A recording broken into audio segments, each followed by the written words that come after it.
This is a scene from Stanley Kubrick's 2001 A Space Odyssey, released in 1968. This was before computers and digital effects, so how do you think he made this pen float in space? The obvious answer is string, but this would get tangled up every time the pen rotated and would ultimately be impossible to hide. The real trick behind the shot was simple but extremely effective. The pen was attached to a large piece of glass with double-sided tape and placed in front of the camera. The glass was attached to bearings that allowed an operator to slowly move and rotate the glass to mimic the floating movement. It was incredibly simple, but the end result was perfect. This is just one of many creative tricks that allowed filmmakers to pull off crazy visual effects, all before computers and CGI.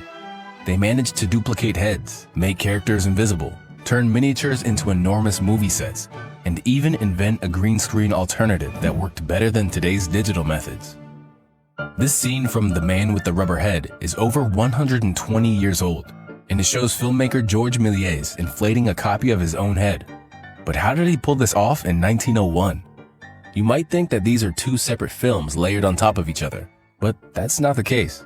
In fact, everything was captured in camera, and so what came out was the finished film, and it didn't require editing. To pull this off, he'd record the first scene with a black sheet placed in the area where the head was going to appear. Then he'd rewind the film back to the start and set up the second scene, with only his head visible against a black background. This time, he'd record directly over the same strip of film used to record the first scene. Because this was being recorded onto a transparent film negative, the dark areas around his head essentially remained transparent, since almost no light was hitting the film. This meant that as he recorded over the original scene, only his head was exposed onto the film strip, combining the two shots perfectly.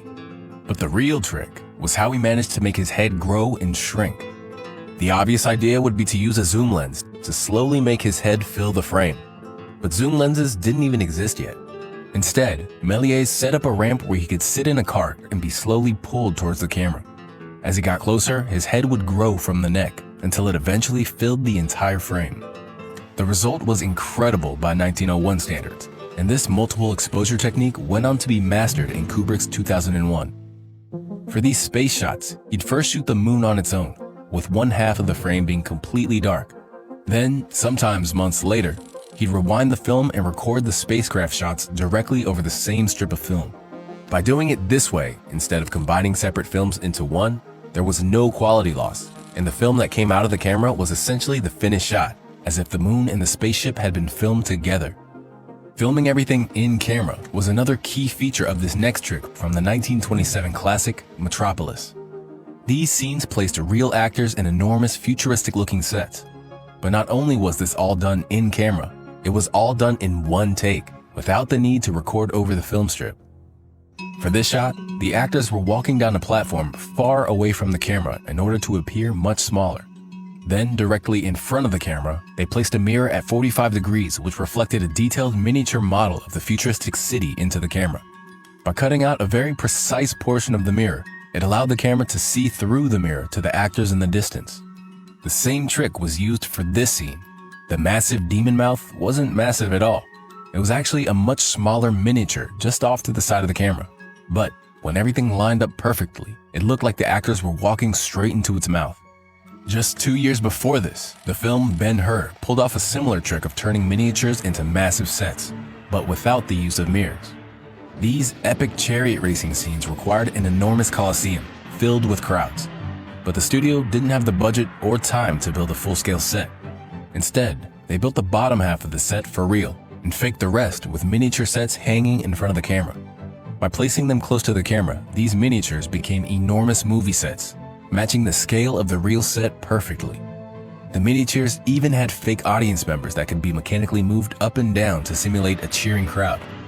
To pull all these tricks off, the filmmakers had to make the most out of the tools that were available. So far, all of the tricks we've looked at were about adding more things into the scene. But what if you wanted to make something disappear? That's exactly the kind of trick that was mastered in the 1933 film The Invisible Man. The main character drinks a potion that makes him invisible, and he ends up going on a rampage while the police try to track him down.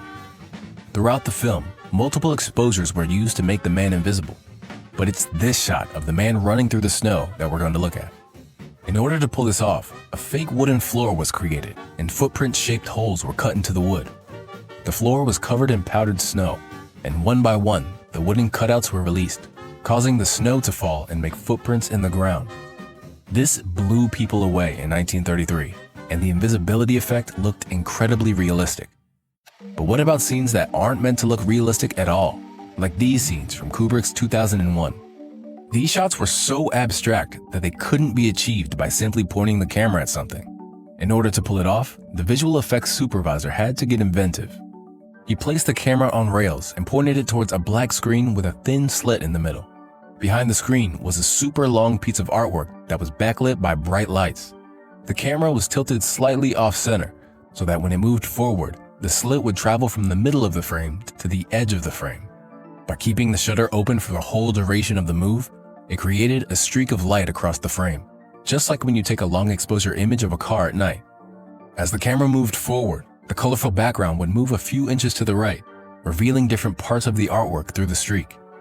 This single movement only created one frame, and so the process had to be repeated hundreds of times to get the full sequence. To record the other half of the frame, the camera was tilted in the opposite direction, and the entire process was repeated, using the multiple exposure trick to record directly onto the original film. The amazing thing is, this machine was completely automated, and it ran constantly for several hours at a time to create these shots. But perhaps the most impressive of all of these techniques is one that no longer exists, but it was so perfect that even the digital techniques today struggle to match it. You're probably familiar with green screens. Put anything in front of one, key out the background, and replace it with anything you can imagine.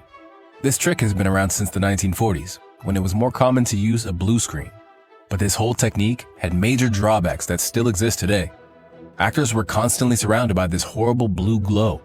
Any kind of motion blur would reveal the blue background. Detailed parts like hair would lose their sharpness, and transparent objects simply became invisible.